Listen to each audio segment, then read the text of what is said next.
tous, bienvenue dans ce troisième épisode du Tour des Passionnés. Aujourd'hui, nous mettons à l'honneur une voiture qu'on ne voit presque plus, qui a pourtant remis la marque sur le devant de la scène automobile au début des années 2010. Je vous prie de faire place à la McLaren MP4 12C. Aujourd'hui, nous sommes au Havre, en Seine-Maritime.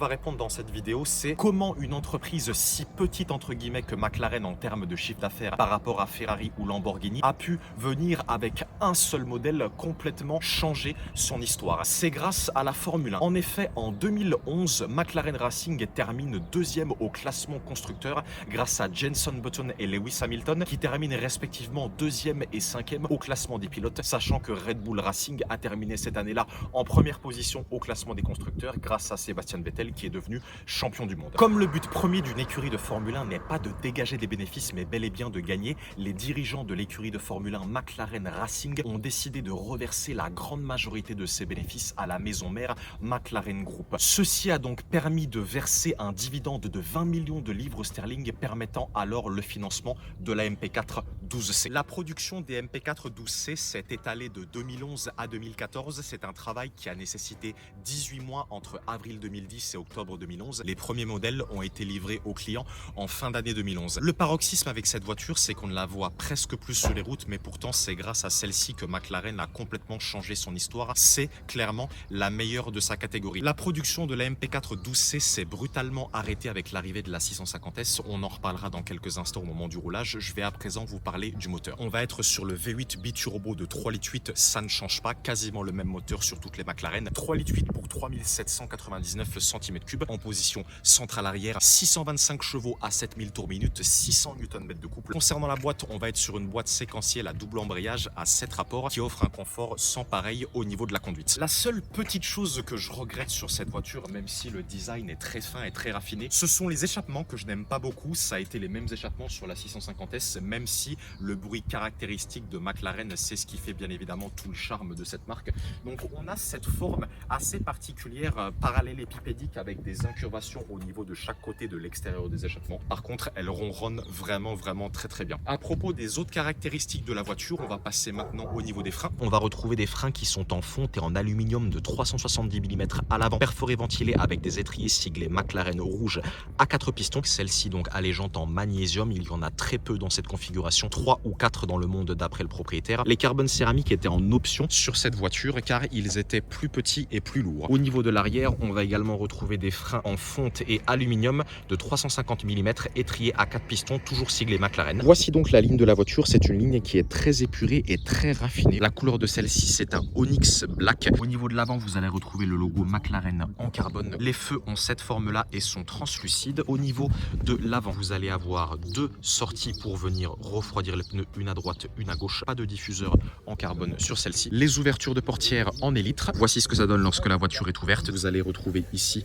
une sorte de filet gris et rouge, c'est assez particulier. Pour la portière, vous avez comme d'habitude la couleur carrosserie et à l'intérieur, on va retrouver du cuir avec les détails en carbone brillant. On va y revenir tout de suite. Voici à quoi ressemble l'intérieur d'une McLaren MP4 12C. Donc vous avez le volant qui est en cuir avec tous les détails en carbone brillant. Le rappel du MP4 12C avec le petit badge en acier assemblé à Surrey en Angleterre. Et ici, vous avez donc la barre qui permet de venir soulever la porte en élytre. Celle-ci contient le trio aluminium, cuir et carbone brillant. C'est vraiment magnifique. Au niveau des sièges, on va retrouver des sièges en cuir avec le logo McLaren au niveau des appuis-têtes. On retrouve au niveau des centraux du siège comme ceci, ce petit filet gris avec des détails rouges, c'est vraiment très joli. Le rappel du MP4 12C au niveau des tapis de sol avec deux pédales, accélérateur fixé à droite et frein à gauche. Au niveau des prises d'air, vous allez retrouver deux prises d'air qui sont caractéristiques du design de la MP4. Une prise d'air petite à l'avant et une large à l'arrière pour venir refroidir le V8 biturbo qui se situe en position centrale arrière. Vous avez également le rappel du McLaren à ce niveau-là comme vous pouvez le voir. Donc je vous rappelle qu'on est sur une cylindrée de 3,8 litres. C'est le même moteur que celui de la McLaren P1. Et vous avez bien évidemment cet aileron qu'on appelle également aérofrein caractéristique des McLaren et qui fonctionne vraiment très bien. Voici ce que ça donne de trois quarts arrière. Je pense que vous êtes d'accord avec moi sur cette ligne très raffinée. Voici à quoi ressemblent les échappements avec une ouverture extérieure de chaque côté. Rappel du McLaren avec un petit détail en carbone à ce niveau-là. Le feu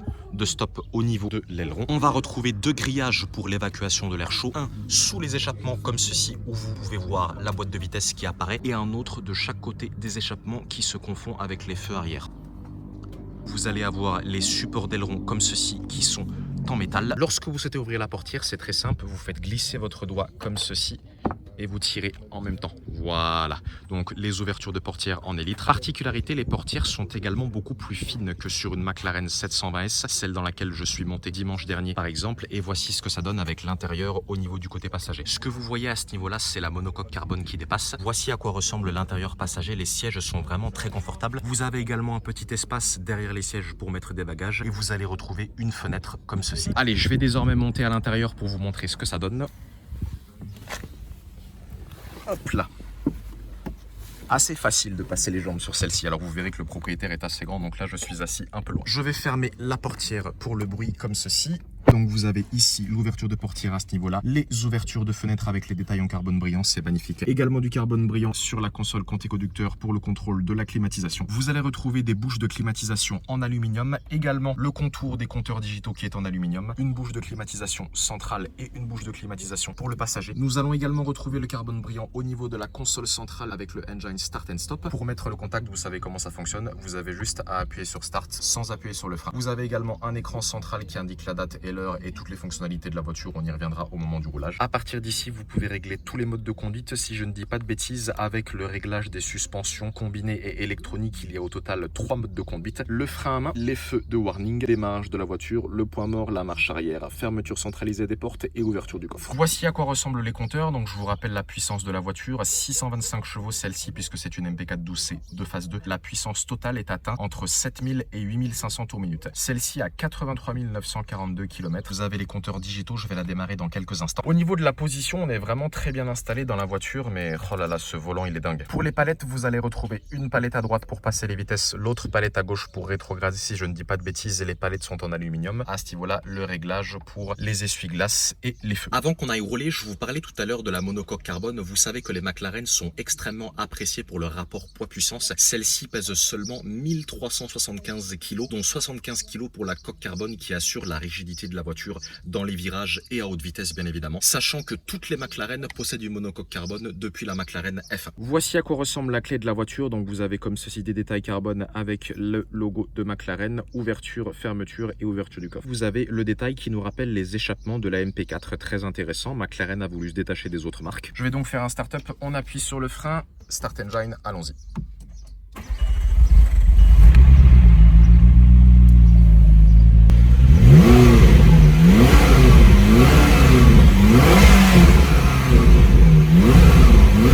La sonorité de cette MP4 12C est loin d'être ridicule. Je vais laisser le propriétaire reprendre le volant et on va aller rouler, c'est parti. Cet extincteur, hein, décidément. Ouais, il faut le laisser parce qu'on sait jamais. On sait jamais, il y a tellement de chaleur derrière. Je vous retrouve aujourd'hui en compagnie de Marco qui me fait donc confiance une deuxième fois, que vous avez déjà vu dans la vidéo de l'Aston Martin DB9 Vansori Volante et qui est aujourd'hui le propriétaire de cette MP4. Bonjour à tous. La première chose, voilà. On chauffe un peu les pneus.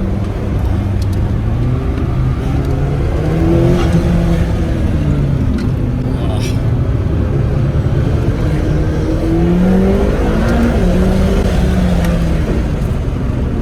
J'ai l'extincteur qui m'arrive au pied, c'est pas grave.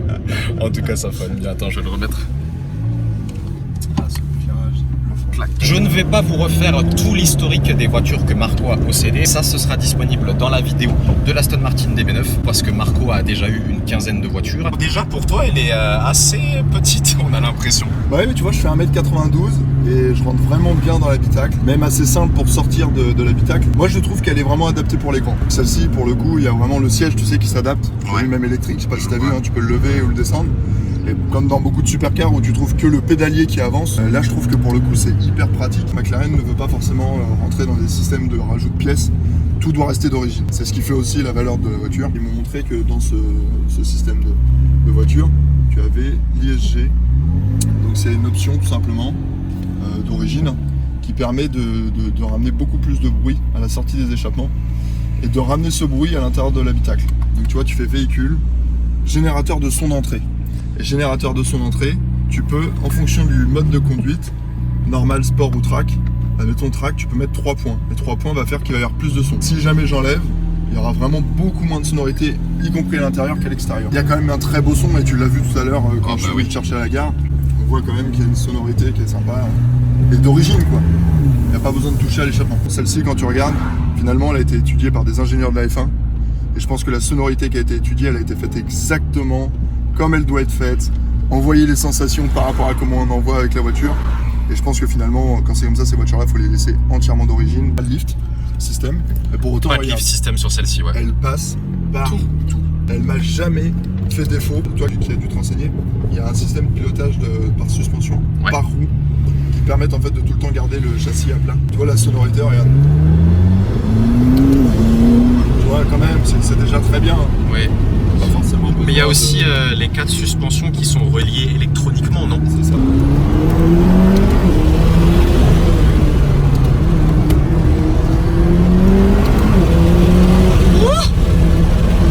Ça pousse fort, hein.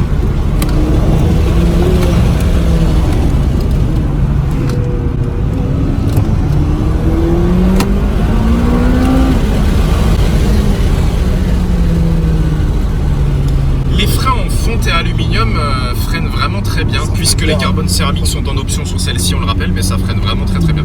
Ça freine très bien. Là-dessus, il n'y a vraiment aucun problème. Et la voiture est vraiment bien équilibrée, c'est le côté sympa. Moi, elle me rassure autant sur le freinage que sur l'accélération. Ça, c'est le côté sympa. Ce que j'aime beaucoup avec ce véhicule, c'est vraiment, c'est incroyable la précision de la direction. C'est chirurgical. Et ça, quand tu as une bonne direction, un bon freinage et une belle accélération, je pense que sur circuit, tu peux vraiment te faire plaisir. C'est donc une première main, celle-ci. Voilà, c'est une première main, et moi, le rôle de propriétaire pour la deuxième main. Franchement, quand j'ai su ça, quand j'ai vu la négociation que j'avais engagée avec le revendeur en Belgique, parce qu'elle était en Belgique, elle a toujours été entretenue chez McLaren à Bruxelles. J'ai fait tous les détails, j'ai essayé de chercher, de trouver vraiment l'historique complet du véhicule et tout. Et tout était raccord. Tout me disait, vas-y, fonce, vas-y. Mais c'était quand même ma première supercar et je la voulais avant mes 30 ans et je voulais pas me précipiter et dire, ça y est, j'ai ma supercar, mais elle est pas bien, tu vois. Assurance 70 € en tout risque par mois. Et ça, je pourrais l'expliquer dans mes formations M7 Oui, Academy. ça, tu m'en avais parlé. 70 ou 80? Il me semble avoir vu 80. 70 € et quelques centimes. Ça, c'est le côté quand même, waouh, quoi. C'est un beau jouet qui, franchement, me revient pas cher.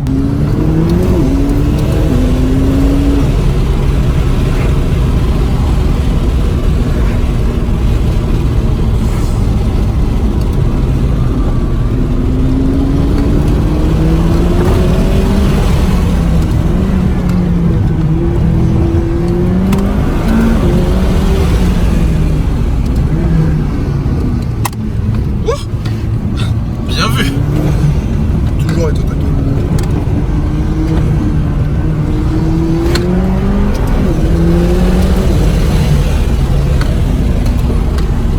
Et voilà. Oh, la direction, mais elle est incroyable. Et là, le côté McLaren, c'est dans l'ADN. Tu vois que tu as une voiture, il n'y a que du répondant. Alors c'est pour ça que tu vois sur circuit des 720S, des 600 LT, comme je vois Moteur Essence qui en ce moment s'amuse avec des 600 LT et tout. Mais je comprends. Et je pense que demain, je suis amené à faire du circuit ou je suis amené à évoluer peut-être dans les supercars. Une 720S, une 600 LT, même peut-être une 570. Ouais, je te verrais bien en 720S, moi. Ouais, 720S, ça te correspond bien. 720S, ça pourrait me plaire. Maintenant, c'est hyper large et tout. Alors, est-ce que ça rentrerait dans mon garage? Je sais pas. Est-ce que ça rentrerait dans ton budget avant de rentrer dans ton garage? Alors, moi, les moins chers que j'ai trouvés, 720S, ouais, t'es minimum dans les 180 000 €. Son rêve, c'était d'avoir une Ferrari ou une Lamborghini avant ses 30 ans. Finalement, Marco est donc passé chez McLaren avec cette MP4 qui est donc sa première supercar. Moi, la première question qui me vient et que je pense que les abonnés aussi vont te poser, c'est du coup, pourquoi McLaren? Pourquoi McLaren? Parce que McLaren, déjà, on n'en voit pas partout.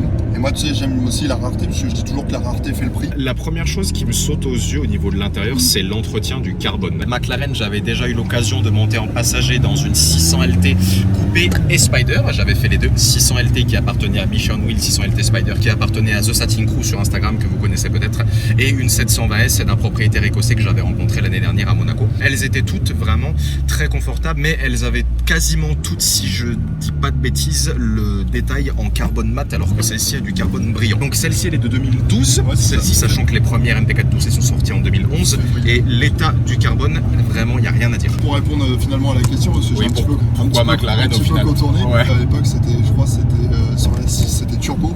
Ouais. J'étais chez mes grands-parents travaillaient, mes grands-parents me gardaient. Et j'ai vu cette voiture arriver, et McLaren vraiment l'a lancée comme le Messi, quoi, la voiture qui allait relancer la marque, et ça. Et t'en as parlé tout à l'heure. Et ça m'a fait un sourire justement, parce que je me suis dit, mais il a tout à fait raison. Quand j'ai vu cette voiture se lancer à l'époque avec l'échappement comme ça, avec ce côté-là, en 2012, je me suis dit, mais si un jour je peux me permettre d'avoir ce modèle de voiture, ça serait vraiment hyper intéressant. Une fois de plus, ce qui me plaisait énormément sur cette voiture, c'était le côté un peu passe-partout.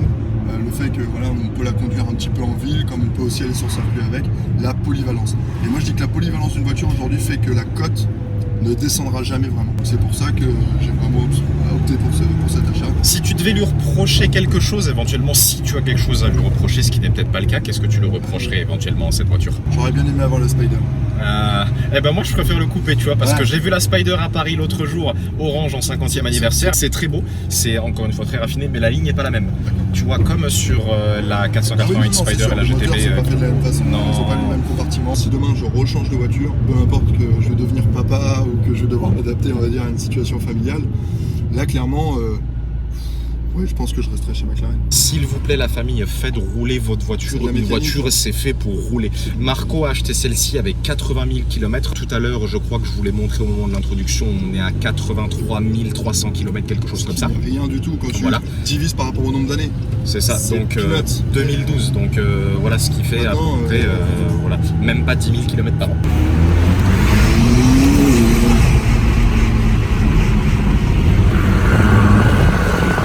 Système de balancelle hyper intelligent.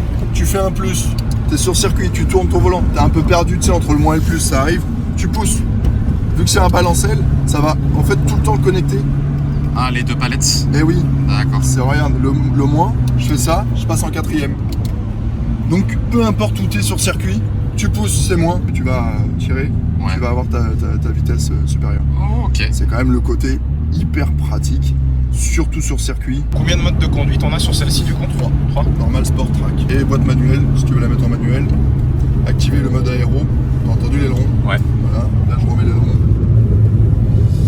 Et l'aileron qui est un aérofrein et qui permet de stabiliser le freinage au maximum, de freiner le véhicule, l'ensemble. Quand tu vas freiner, je crois que c'est au-dessus de 70 ou 80 km/h. Faut freiner assez sec quand même. Ok. C'est pas un freinage basique, c'est vraiment pour le côté utile, c'est pas pour le côté esthétique. Je vous ai dit que j'allais y revenir au moment du roulage. La production s'est brutalement arrêtée à cause de l'arrivée de la 650S. Pourquoi? 3 points importants. La 650S, elle avait les mêmes... Il n'y a pas de souci. C'est le côté plaisir. Et avec des suspensions qui étaient retravaillées, ce qui offrait donc une conduite qui était beaucoup plus confortable. Au niveau de la puissance, la 650S était à 650 chevaux au lieu de 625 sur les MP4 de phase 2 et 600 sur les MP4 de phase 1. Troisième point, le design de la 650S se rapproche de celui de la McLaren P1, sachant que la P1 donc, a le même moteur que celle-ci. Ces 3 points ont fait que la 650S a eu un immense succès, donc la production de la MP4 s'est brutalement arrêtée. Beaucoup de clients McLaren ont vendu leur MP4 pour acheter une 650S.